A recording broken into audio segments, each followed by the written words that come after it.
જય માતાજી. એક દરિયામાં એક મોટું જહાજ હેડ્યું જતું હતું અને જહાજમાં ઘણા બધા પેસેન્જર હતા અને ઘણી બધી ગાડીઓ હતી ઇલેક્ટ્રિક, બરાબર.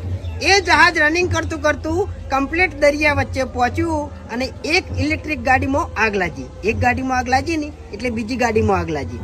એમ કરતે કરતે આખા જહાજમાં આગ લાગવા માંડી, બરાબર. એટલે એ જહાજના માલિકે જે પ્રમાણે પેસેન્જર હોય ને એ પ્રમાણે એને બોટની સુવિધા રાખી હતી એ જહાજમાં, બરાબર.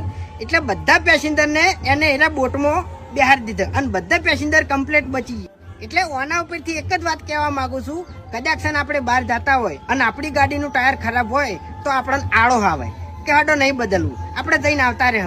પણ કદાચ રસ્તામાં હેડે જતા હોય અને એ ટાયરને કદાચ આગા પાછું થયું તો આપણને નુકસાન ખરું ખોટું. એટલે આપણી આળસ આપણો દુશ્મન છે, બરાબર. કોઈ દાડો આળો લાવી નહીં.